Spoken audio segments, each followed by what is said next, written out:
gösterimi var. İyi seyirler.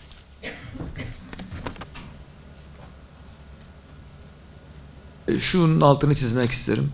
Kardeşler, Gazze'de yaşanan hadisenin büyüklüğü, dehşeti ve kapsamı bizim değil 8 ay, nesiller boyu Gazze'yi konuşmamızı gerektirir.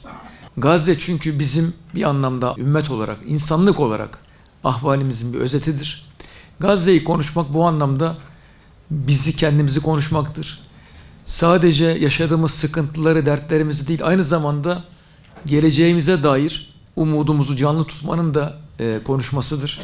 Bu yüzden Gazze bizim gündemimiz olmaya devam ediyor ve devam etmelidir.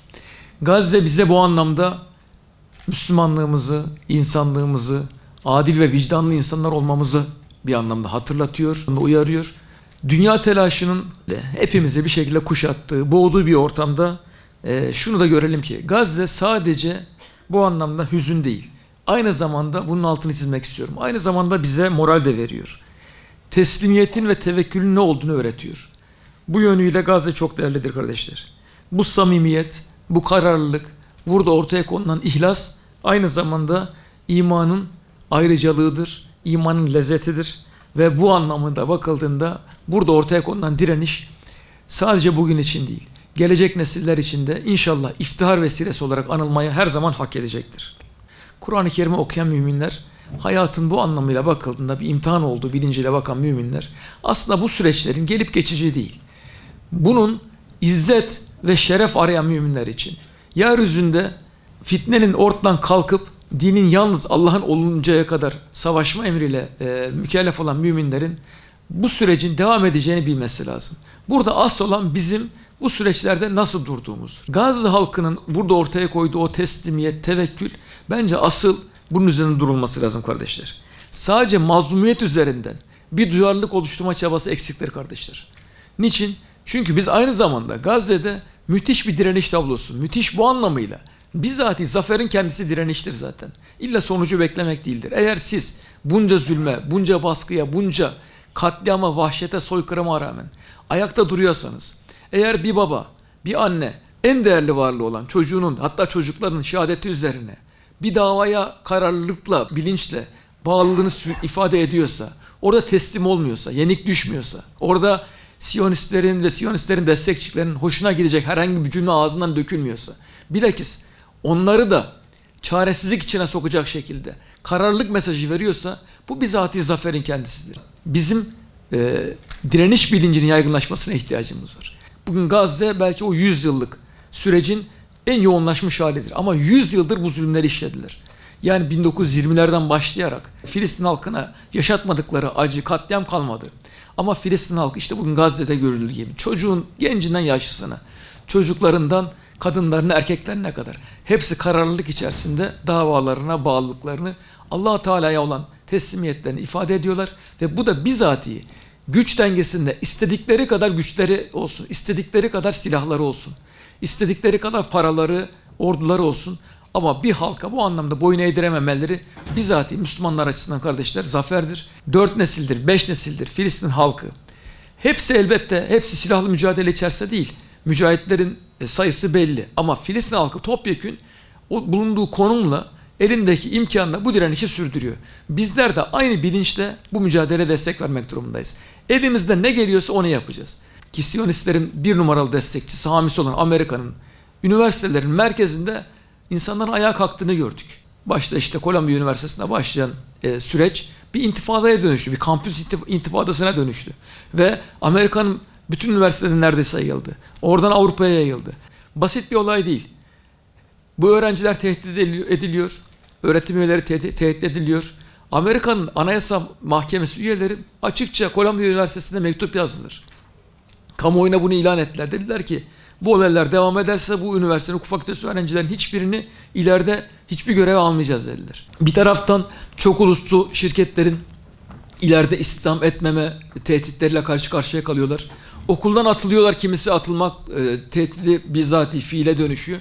Bütün bunlara rağmen insanlar buradaki zulme boyun eğmediklerini, buradaki zulme ortak olmadıklarını ve buna karşı tepkilerini ortaya koyuyorlar. Bu gerçekten de çok erdemli, şerefli bir tutumdur. Bu anlamıyla bakıldığında sadece Müslümanları da değil, Gazze vicdan sahibi bütün bir yeryüzünü harekete geçirmiştir. Bu anlamda ciddi bir kazanımdır. Eğer bu yapılanlar, bu eylemler, protestolar, tepkiler değersiz olsaydı, anlamsız olsaydı, başta İsrail'in batıdaki Amerika'da, Fransa'da, İngiltere'de, Almanya'daki destekçileri bu eylemleri bastırmak için bu kadar çaba sarf etmezlerdi. Ellerinden gelen bütün gayreti gösterip polisleriyle, köpekleriyle bu eylemlerin hepsini susturmaya çalıştılar. Yani Aksa tufanı sadece Filistin'deki bu ortaya çıkan kararlılığı göstermedi. Aynı zamanda bütün dünyayı da zulüm karşısında tavır almaya zorladı. Bizim açımızdan da bunun bir hayır olduğunu düşünüyorum. Davası büyük olanın derdi de büyük olur. Dolayısıyla burada yani umursamazlık içerisine düşmemek gerektiği gibi umutsuzluğa da düşmemek durumundayız. Sürecin başında 7 Ekim'den sonra iddia şuydu: girecekler Gazze'ye, birkaç hafta içerisinde direnişe boyun eğdirecekler. Gazze'yi hatta Gazze halkını oradan sürecekler ve Hamas'ı bitireceklerdi. Bakın 8 ay geçti. İddialardan bir tanesi de neydi? Esirler için pazarlık yapmayacağız diyorlardı, değil mi? 8 ay geçti. Bir tek esirlerini dahi, Allah'a hamdolsun, bir tek esirlerini dahi kendileri kurtaramadılar. Bırakılan esirler oldu, pazarlık neticesinde bırakıldı. Bitireceğiz dedikleri Hamas bugün elhamdülillah 8 ayın sonunda hala dimdik ayakta. Onlara sadece işte refah tartışması oluyor bugün ama mesele sadece refah değil. Gazze'nin kuzeyinde de işte Şücaiye'de aynı şekilde, yani Beyt Lahiye'de Siyonistlere mesela ağır darbeler indirebiliyor. Bu iddiaların ne kadar aslında mesela temelsiz olduğunu ortaya koydu. Gazze halkını bir anlamda Gazze'yi boşaltacaklardı. Gazze halkı bunca katliama rağmen ayakta direnişini sürdürüyor. Direnişe olan bağlılığını her vesileyle ifade ediyor. Bu yönüyle de elbette Müslümanlar açısından bu gerçekten çok hamd edilmesi gereken bir tablodur. Asla yılgınlığa düşmeyelim. Elbette yaşanan bu acılar karşısında canımız sıkılacaktır. Yüreğimiz parçalanacaktır. Kardeşlerimizin acısını hissetmek durumundayız. Çünkü biz bir vücudun azaları gibiyiz. Resulullah Aleyhisselam bizi böyle tanımlıyor. Elbette kardeşlerimizin acısını hissedeceğiz. Ama asla bu mücadelenin sanki boşa gittiği gibi ya da mücadelenin sonuçsuz kalacağı gibi bir duyguya asla kapılmayacağız. Gazze süreci dayanışmanın, kardeşliğin en geniş manada geliştirilmesi, yaygınlaştırılması sorunumuzu arttırmıştır.